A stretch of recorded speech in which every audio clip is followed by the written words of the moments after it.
بسم اللہ الرحمن الرحیم بسم اللہ الرحمن الرحیم۔ شاباش۔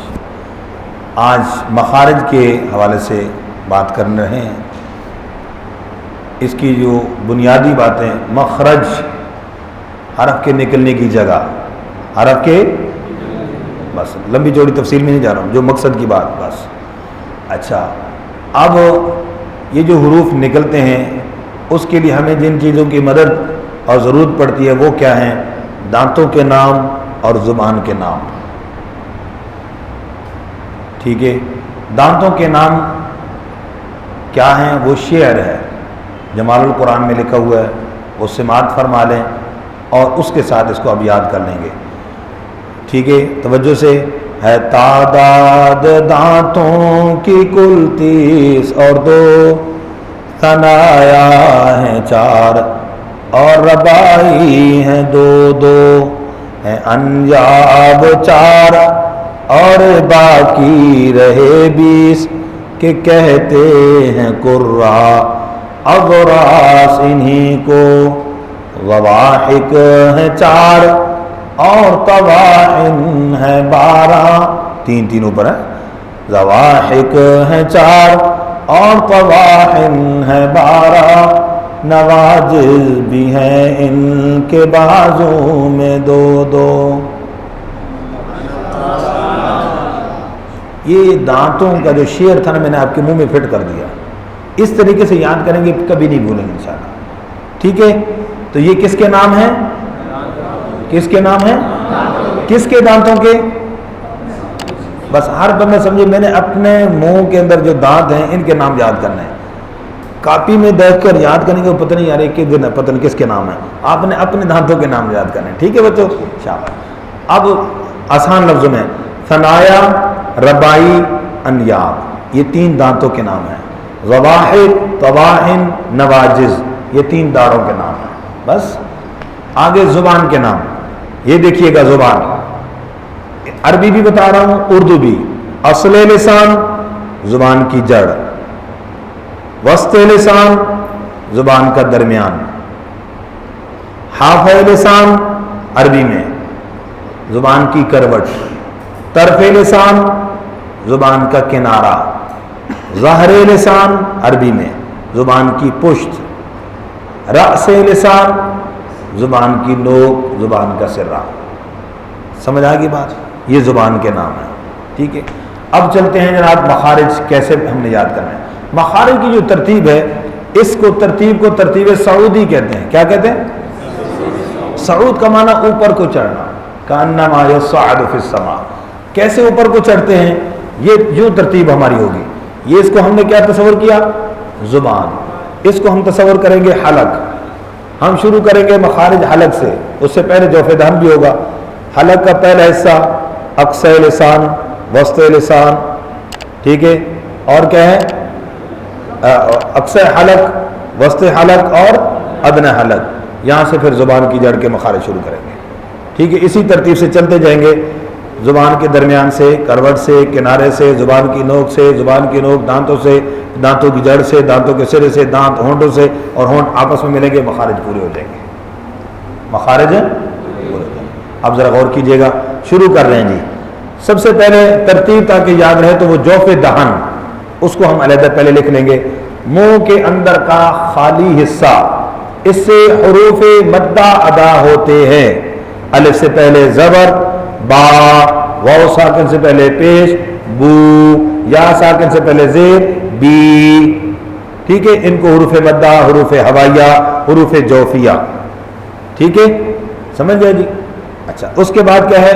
اقصی حلق، حلق کا وہ حصہ جو سینے کی طرف ہے، اس سے بولیں گے حمزہ ہا، بولیں گے اونچی آواز سے، ادا ہوتے ہیں۔ نمبر 3، وسط حلق، تعریف۔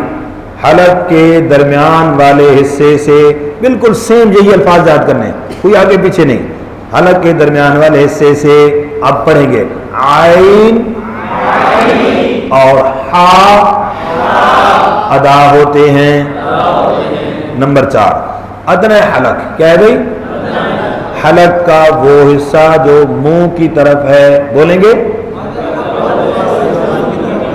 اس سے غین غین اور خو ادا ہوتے ہیں.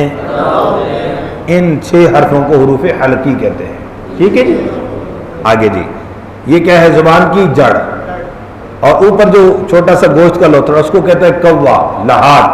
عربی میں لحات، اردو میں کوا. اب تعریف نوٹ کیجئے گا. زبان کی جڑ جو اس کوے کے قریب ہے، جب اوپر تالو سے لگے تو اس سے قوف، بولیں گے ادا ہوتا ہے. اب غلطی کیا ہوتی ہے؟ تعریف صحیح کرتے ہیں، پڑھتے غلط ہیں. جیسے تعریف کرنی ہے اسی کے مطابق پڑھنا ہے. قوف ادا ہوتا ہے. آگے جی، دوسرا زبان کی جڑ، بولیں. اب یہ کوا تھا نا، کوے سے ذرا نیچے، کوے سے یہ میں اشارہ کر کے بتا رہا ہوں. کیوں کہ نیچے کا مطلب یہ ادھر نہیں ہے. نیچے کا مطلب کیا ہے؟ زبان کی جڑ کوے سے ذرا نیچے، منہ کی طرف ہٹ کر، جب اوپر تالو سے لگے، جب اوپر تو کاف، بولے ٹھیک ہے ہو رہا ہے. کاف ادا ہوتا ہے. ان دونوں کو لحاتیہ اور لہویہ کہتے ہیں. آگے جی، زبان کا درمیان جب بالمقابل اوپر کے تالو سے لگے، زبان کا درمیان جب بالمقابل اوپر کے تالو سے لگے تو اس سے جیم شین، موڑنے شین نہیں بنا، شین اور یا غیر مدہ ادا ہوتے ہیں. ان کو شجریہ کہتے ہیں. کیا کہتے ہیں؟ شجر کسے کہتے ہیں؟ یہ جو تالو کا اوپر والا درمیان والا حصہ ہے اس کو عربی میں شجر کہتے ہیں. کیا کہتے ہیں؟ ہاں، شجر کا معنی درخت نہیں ہے یہاں مراد. ٹھیک ہے، اس سے ادا ہوتے اس لیے ان کو شجریہ کہتے ہیں.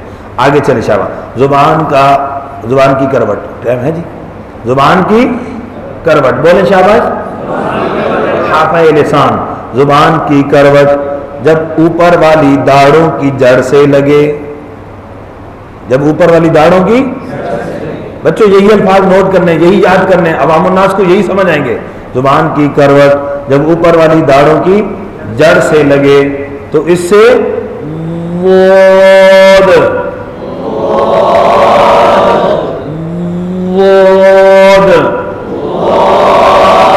ادا ہوتا ہے. اس کو حافیہ کہتے ہیں. کیا کہتے ہیں؟ حافیہ. آگے جی، زبان کا کنارہ، بولیں. یہ جو لگ رہا ہے نا، کچھ حصہ زبان کی کروٹ کا، زبان کا کنارہ اور ادنى حافہ، زبان کا کنارہ کچھ حصہ زبان کی کروٹ کا. میں اردو میں بتا رہا ہوں بھائی، اردو میں. ٹھیک ہے، اوپر کے 3 دانت، اوپر کے ثنایا، ربائی، انیاب، اوپر کے 3 دانت اور ایک داڑھ کے مسوڑے سے لگے اور ایک، تو اس سے لام ادا ہوتا ہے. سمجھ آ گئی بات؟ شاباش. آگے ایک اور ہے جی، زبان کا کنارہ جب اوپر کے 3 دانتوں کے مسوڑوں سے لگے، ثنایا، ربائی، انیاب. یہ جو 3 ہے نا، تو یعنی ایک بڑا سامنے والا دانت، ایک یہ، اور پھر اس کے بعد آگے ادھر. یہاں یہ سامنے والے دانت مراد نہیں ہوں گے، اس لیے سامنے کا لفظ استعمال نہیں کر رہا ہوں، اوپر والے. سامنے نہیں، اوپر سے مراد یہ ترچھے سائڈ والے. ٹھیک ہے، ثنایا، ربائی، انیاب. زبان کا کنارہ جو اوپر کے 3 دانتوں کے مسوڑوں سے لگے، 3 دانتوں کے، تو اس سے نون کیا ادا ہوتا ہے؟ ٹھیک ہو گیا جی. یہاں تک کافی ہے. باقی جو مخارج انشاءاللہ دوبارہ پھر کل پڑھ لیں گے انشاءاللہ. جزاکم اللہ خیر.